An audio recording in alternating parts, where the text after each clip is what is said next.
Welcome to CJ TV. ప్రతిరోజు మనం cinema వార్తలు తెలుసుకుంటాం. ఇదే క్రమంలో ఈరోజు ప్రముఖ తెలుగు దినపత్రికల్లో వచ్చినటువంటి సినిమా వార్తలు ఏంటో ఈ కార్యక్రమంలో తెలుసుకుందాం. ముందుగా వెలుగు దినపత్రికల్లో ఉన్నటువంటి సినిమా వార్తలు ఏంటో తెలుసుకుందాం.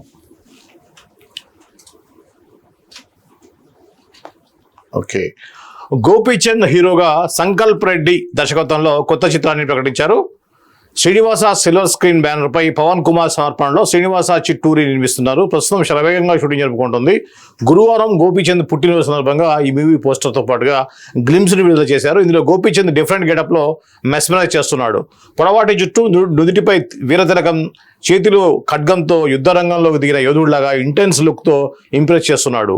ఇక గ్లిమ్స్ విషయానికి వస్తే, మంచుతో కప్పబడిన పర్వత శ్రేణుల మధ్య సైనిక శిబిరం నుంచి బయటకు వచ్చిన గోపీచంద్ తాను ప్రేమగా పెంచిన గుర్రం తలపై తన తలను నిమురుతూ కనిపించాడు. బ్యాక్గ్రౌండ్లో ధీర ధీర అంటూ వచ్చే మ్యూజిక్ సినిమాపై ఆసక్తిని పెంచుతోంది. గోపీచంద్ హీరోగా నటిస్తున్న 33వ సినిమా ఇది. 7వ శతాబ్దం నేపథ్యంలో ఈ చిత్రం రూపొందుతోంది. ఇప్పటికే కాశ్మీర్లో ఫస్ట్ షెడ్యూల్ పూర్తవగా ప్రస్తుతం హైదరాబాద్లో వేసిన భారీ సెట్లో షూటింగ్ జరుపుకుంటోంది. ఇతర నటీనటులు, టెక్నీషియన్లపై వివరాలు ఇంకా ప్రకటించాల్సి ఉంది. ఇది గోపీచంద్ సంబంధించింది. నిజానికి గోపీచంద్ మంచి పర్సనాలిటీ, 6 అడుగుల అజానుబాహుడు. ఎందుకో కానీ సరి అయినటువంటి సక్సెస్ మాత్రం ఈ మధ్య లేవు. ఈ చాలా లౌక్యం తర్వాత దాదాపుగా హిట్ సినిమా పెద్ద కనపడలేదు. సో ఈ క్రమంలో గోపీచంద్ నుంచి ఒక మంచి హిట్ని మాత్రం అభిమానులు కోరుకుంటున్నారు. ఈ క్రమంలో సంకల్ప్ రెడ్డి, మనకు తెలుసు ఘాజీ సినిమా ఏదైతే ఉందో దానికి సంబంధించినటువంటి పాకిస్తాన్ సంబంధించినటువంటి యుద్ధ నేపథ్యంలో అండర్ వాటర్లో ఉన్నటువంటి ఒక చిత్రాన్ని రూపొందించి ఫస్ట్ సినిమా అది. దాంట్లో మేజర్గా రాణా, అతనే సమర్పకుడు కూడా రాణానే, దాంట్లో మెయిన్ లీడ్ కూడా రాణా చేశారు. ఇది మాత్రం చాలా మంచి సక్సెస్ని అందుకుంది. దాని తర్వాత ఆకాశం నేపథ్యంలో చేసినటువంటి సినిమా మాత్రం అంత పెద్దగా ఆకట్టుకోలేదు. ఇప్పుడు ఈ పీరియాడిక్ అని చెప్పొచ్చు. ఒక విధంగా చెప్పంటే రాజుల కాలం, 7వ శతాబ్దం, అంటే ఇప్పుడు 20వ శతాబ్దం అయితే 1300 years బ్యాక్ ఉన్నటువంటి రాజులు, ఆ యొక్క కాలం ఎలా ఉంది అనేది చెప్పే ఒక పీరియాడిక్ మూవీగా తెరకెక్కుతున్నటువంటి ఈ యొక్క సినిమాకి ఇంకా టైటిల్ అయితే పెట్టలేదు. ఇప్పటివరకు 32 సినిమాలు చేసిన గోపీచంద్కి ఇది 33వ సినిమా. సో ఈ సినిమాతోటి మళ్ళీ కంబ్యాక్ కావాలని, ఆయన హీరోగా మంచి సక్సెస్ అందుకోవాలని చెప్పేసి కోరుకుందాం. ఎందుకంటే నిన్న గోపీచంద్ బర్త్డే సందర్భంగా ఈ సినిమాకు సంబంధించిన గ్లిమ్స్ని, అలానే ఫస్ట్ లుక్ను కూడా రిలీజ్ చేశారు. లుక్ మాత్రం చాలా బాగుంది. ఇప్పుడు ఇది ఒక ట్రెండ్ నడుస్తూ ఉంది. మనం చూసాము నిఖిల్. సో చాలామంది హీరోలు అదే బాట పడుతున్నారు. పీరియాడిక్ రాజులకు మాత్రం ఖచ్చితంగా గోపీచంద్ పర్సనాలిటీ సెట్ అయ్యే పర్సనాలిటీ అని చెప్పవచ్చు. సో ఇది గోపీచంద్ సంబంధించిన బర్త్డే సందర్భంగా స్పెషల్గా వచ్చినటువంటి సినిమా వార్త. కుబేరా రిలీజ్ దగ్గరకు వచ్చినప్పుడు ప్రమోషన్స్ బాగా చేస్తున్నారు. త్రివిక్రమ్ లైనప్ వెంకటేష్ ఎన్టీఆర్తో. దర్శకుడు త్రివిక్రమ్ సినిమాలకు సపరేట్ ఫ్యాన్ బేస్ ఉంటుంది. మహేష్ బాబుతో గుంటూరు గారం తర్వాత ఆయన అల్లు అర్జున్తో సినిమా చేరినట్టుగా ప్రకటించారు. కానీ బన్నీ ప్రస్తుతం అట్లీ డైరెక్షన్లో నటించడంతో ఆ సినిమా ఆలస్యమైంది. అయితే త్రివిక్రమ్ చేయబోతున్న నెక్స్ట్ సినిమాలంటూ పలువురు స్టార్ హీరోల పేర్లు సోషల్ మీడియాలో ప్రచారం జరుగుతోంది. తాజాగా వీటిపై నిర్మాత నాగవంశీ సోషల్ మీడియాలో ద్వారా క్లారిటీ ఇచ్చారు. త్రివిక్రమ్ గారి 2 ప్రాజెక్టులు లాక్ అయ్యాయి. వాటిలో ఒకటి వెంకటేష్ గారితో, మరొకటి తారక్ అన్నతో. మరే ఇతర హీరోలతోనూ సినిమాలు చేయడం లేదు. ఒకవేళ త్రివిక్రమ్ గారి సినిమాలు ఇంకా ఏమైనా కన్ఫర్మ్ అయితే నేనే అధికారికంగా ప్రకటిస్తా అని పోస్ట్ పెట్టారు. వీడియోలో త్రివిక్రమ్ ముందుగా వెంకటేష్తో సినిమా ప్లాన్ చేస్తున్నట్టుగా తెలుస్తోంది. వెంకటేష్ నటించిన నువ్వు నాకు నచ్చావు, మల్లీశ్వర్ లాంటి చిత్రాలకు విజయవంతమైన రచయితగా త్రివిక్రమ్ కీలక పాత్ర పోషించిన విషయం తెలిసిందే. తాజాగా వీరిద్దరి కాంబినేషన్ అనగానే సినిమాపై అంచనాలు ఏర్పడ్డాయి. వెంకటేష్ ఇమేజ్కు తగ్గట్లుగా ఫ్యామిలీ జానర్లో తన మార్కు ఎంటర్టైన్మెంట్ను జోడించి త్రివిక్రమ్ ఈ చిత్రాన్ని తెరకెక్కించబోతున్నట్టుగా తెలుస్తుంది. దీని తర్వాత కార్తికేయుడి కథతో ఎన్టీఆర్ హీరోగా తెరకెక్కించబోయేటువంటి పౌరాణిక చిత్రం పట్టాలెక్కనుంది. ఇది త్రివిక్రమ్ శ్రీనివాస్ గురించి తెలుసు. గురూజీగా మన ఇండస్ట్రీలో పిలుచుకున్నటువంటి వ్యక్తి త్రివిక్రమ్ శ్రీనివాస్ నువ్వు నాకు నచ్చావు కానీ, మల్లీశ్వర్ కానీ, ఈ 2 సినిమాలు కూడా అతని యొక్క స్క్రీన్ ప్లే అండ్ డైలాగ్స్ ఇప్పటికి కూడా గుర్తు చేసుకుంటూ ఉంటాం. మనం ఎప్పుడైనా టీవీలో వచ్చినా కానీ, తీరిక టైం వచ్చినప్పుడు కానీ, దాంట్లో ఉండేటువంటి కామెడీని మనం చాలా గొప్పగా ఆస్వాదిస్తూ ఉంటాం. ఈ క్రమంలోనే గురూజీకి సంబంధించినటువంటి రామ్ చరణ్తో cinema Pawan Kalyan creative works produce చేస్తుందని చెప్పేసి ఒక వార్త అయితే వచ్చింది. కానీ అది ఇప్పుడే పట్టాలెక్కే పరిస్థితి ఉన్నట్టుగా లేదు. ఎందుకంటే రామ్ చరణ్ పెద్దితోటి డిఫరెంట్ ప్రాజెక్ట్తో బిజీగా ఉంటాం.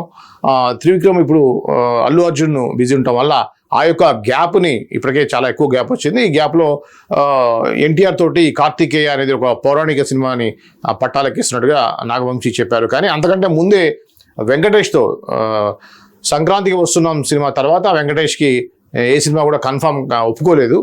ఈ క్రమంలో ఒక పెద్ద హిట్ తర్వాత త్రివిక్రమ్తో సినిమా చేయబోతున్నారు అనగానే అభిమానులు మాత్రం అంచనాలు భారీగానే ఉన్నాయి. ఖచ్చితంగా ఇది ఒక ఫ్యామిలీ ఎంటర్టైన్మెంట్ ఉంటుందని చెప్పేసి అందరూ భావిస్తున్నారు. సో వెంకటేష్ ఇమేజ్ కానివ్వండి, Trivikram dialogues and direction values కానీ తీసుకున్నట్టయితే ఖచ్చితంగా కూడా ఒక అద్భుతమైన సినిమా మాత్రం రావచ్చు అని చెప్పేసి మాత్రం గట్టిగా నమ్మవచ్చు. అది ఫ్రెష్ సబ్జెక్ట్ అయితే ఇంకా బెస్ట్. వెంకటేష్కి ఉన్నటువంటి ఒక ఫ్యామిలీ హీరో ఇమేజ్కి తగ్గట్టుగా ఈ సినిమా వస్తుందని చెప్పడంలో ఏమాత్రం సందేహం లేదు. దాని తర్వాత జూనియర్ ఎన్టీఆర్ గురించి మాకు తెలుసు. పౌరాణిక పాత్రలో యమదొంగ సినిమాలో యమదొంగ ఏదైతే ఉందో సో దానికి సంబంధించినటువంటి ఒక యముడి గెటప్లో ఉన్నటువంటి ఎన్టీఆర్ కానివ్వండి, దాంట్లో తాత ఎన్టీఆర్ చెప్పినటువంటి దుర్యోధనుడి డైలాగుల్ని కొద్దిగా చేంజ్ చేసి యముడితో మాట్లాడేటువంటి సంభాషణ కానివ్వండి, ఇవన్నీ కూడా పౌరాణిక పాత్రలకు ఎన్టీఆర్ తర్వాత జూనియర్ ఎన్టీఆర్ ఖచ్చితంగా సరిపోతాడు అనేటువంటి ఒక ఇదైతే ఉంది. ముఖ్యంగా సీనియర్ ఎన్టీఆర్ అభిమానులు మాత్రం ఎన్టీఆర్కు ఉన్నటువంటి లుక్, ఆ పెద్ద ఎన్టీఆర్ లుక్ని చిన్న ఎన్టీఆర్లో చూసుకొని వాళ్ళు బాగా ఎంజాయ్ చేస్తారు. కాబట్టి ఖచ్చితంగా పౌరాణిక సినిమాలో ఎన్టీఆర్కు ఉన్నటువంటి ఆ యొక్క డైలాగ్ డెలివరీ కానివ్వండి, ఆ తెలుగు మీద ఉన్నటువంటి పట్టు కానివ్వండి, ఆ ఇమేజ్ కానివ్వండి, ఇవన్నీ కూడా ఖచ్చితంగా ఎన్టీఆర్ సెట్ అవుతుంది. కాబట్టి గతంలో రాజమౌళి రకరకాలుగా ట్రై చేశారు, పెద్ద ఎన్టీఆర్ లాగా చేద్దామని చెప్పేసి అనుకున్నారు. కానీ ముందు ఫ్యూచర్లో బహుశా రాజమౌళి తీయబోయేటువంటి ఏదైతే మహాభారత్లో మాత్రం కృష్ణుడిగా ఉండే అవకాశం అయితే ఉందని చెప్పేసి అభిమానులు కోరుకుంటారు. ఇదే క్రమంలో ఇప్పుడు రాబోయేటువంటి సినిమా కార్తికేయలో కూడా ఒక కార్తికేయుడు సంబంధించిన గెటప్లో ఖచ్చితంగా ఎన్టీఆర్ బాగుంటాడు, అందులో సందేహం లేదు. ఖచ్చితంగా అలరిస్తాడు. అది కాకుండా త్రివిక్రమ్ చెప్పబోయేటువంటి కాన్సెప్ట్ పురాణంలో ఒక ఇంపార్టెంట్ సబ్జెక్ట్ తీసుకొని చెప్తున్నా అని చెప్పేసి గతంలో కూడా పదే చెప్పిన త్రివిక్రమ్ శ్రీనివాస్ ఖచ్చితంగా ఎన్టీఆర్ని ఆ ఇమేజ్కి తగ్గట్టుగా అద్భుతమైన క్యారెక్టర్లో చూపిస్తారనడంలో ఏమాత్రం సందేహం లేదు. All the best Guruji and team. 14వ గద్దర్ అవార్డ్స్ వేడుక సక్సెస్ చేసే బాధ్యత సినిమా ఇండస్ట్రీదే. జూన్ 14న తెలంగాణ గద్దర్ ఫిల్మ్ అవార్డుల ప్రధానోత్సవం జరగనుంది. ఈ నేపథ్యంలో ఎఫ్డీసీ చైర్మన్ దిల్ రాజు గురువారం ప్రెస్ మీట్ నిర్వహించారు. ఈ సందర్భంగా ఆయన మాట్లాడుతూ రాష్ట్ర ప్రభుత్వం 14 ఏళ్ల తర్వాత గద్దర్ అవార్డులను ప్రకటించింది. ఈ కార్యక్రమంలో మనం విజయవంతం చేయాల్సిన బాధ్యత ఎఫ్డీసీతో పాటుగా ఫిల్మ్ ఇండస్ట్రీ, మీడియాపై ఉంది. ప్రపంచవ్యాప్తంగా ఉన్న తెలుగు ప్రేక్షకులందరికీ చేరువ చేయాలని కోరుతున్నా 2014 నుంచి 2023 వరకు వచ్చిన సినిమాలకు ఏడాదికి 3 చొప్పున బెస్ట్ ఫిల్మ్ అవార్డులు ఇవ్వబోతున్నాం. ప్రతి బెస్ట్ ఫిల్మ్కి హీరో, హీరోయిన్, డైరెక్టర్, ప్రొడ్యూసర్ ఇలా 4 అవార్డులు అందజేయబోతున్నాం. అలాగే 2024లో వచ్చిన సినిమాల్లో అన్ని కేటగిరీలకు అవార్డులు అనౌన్స్ చేయగా వారందరికీ ఇన్విటేషన్స్ ఇప్పటికే పంపించాం. 14 ఏళ్ల తర్వాత జరుగుతున్న ఈ కార్యక్రమం తెలుగు చలనచిత్ర పరిశ్రమలో ఉన్న ప్రతి ఒక్కరూ పాల్గొని విజయవంతం చేయాలని ఎఫ్డీసీ చైర్మన్ కోరుకున్నారు. సో ఇది దిల్ రాజు సంబంధించినటువంటి ఏదైతే ఎఫ్డీసీ చైర్మన్గా ఉన్నారు తెలంగాణ ఎఫ్డీసీకి. ఈ క్రమంలో గద్దర్ అవార్డులు రేపే అంటే సాటర్డే 14వ తారీఖున ఈ అవార్డ్స్ ఇవ్వబోతున్నారు. దీనికి సంబంధించి ఏంటంటే ఆయన పత్రికాముఖంగా తెలియజేసిందంటే సినిమా ఇండస్ట్రీలో ఉన్న వాళ్ళందరూ కూడా ఖచ్చితంగా హాజరు కావాలి, అలానే మీడియా కూడా ఖచ్చితంగా ఈ యొక్క ప్రోగ్రామ్ని సక్సెస్ చేయాలని చెప్పేసి కోరుకున్నారు. మరి సినిమా ఫంక్షన్ అంటే ఆటోమేటిక్గా క్రౌడ్ అయితే వస్తారు, మీడియా కూడా కవర్ చేస్తుంది. కానీ అక్కడ పాస్ సిస్టమ్ ఎలా ఉంది ఏంటి, ఇంత పత్రికాముఖంగా చేసిన తర్వాత అందరినీ రమ్మంటున్నారు అని చెప్పేసి ఇంకా క్రౌడ్ ఎక్కువ వచ్చే అవకాశం అయితే ఖచ్చితంగా ఉంటుంది. ఇంకోటి ఏంటంటే స్టార్స్ ఇప్పుడు 14 ఏళ్ల నుంచి కూడా ప్రతి సంవత్సరం బెస్ట్ ఫిల్మ్ బెస్ట్ కొన్ని అవార్డ్స్ ఇచ్చారు కాబట్టి ఎక్కువ మంది కవర్ అవుతున్నారు. దీంట్లో 14 ఏళ్ల తర్వాత అయ్యేటువంటి ఈ యొక్క కార్యక్రమానికి ఖచ్చితంగా భారీ ఎత్తున విజిటర్స్ చూడడానికి వచ్చేటువంటి అభిమానులతో వస్తారు వీక్షకులు.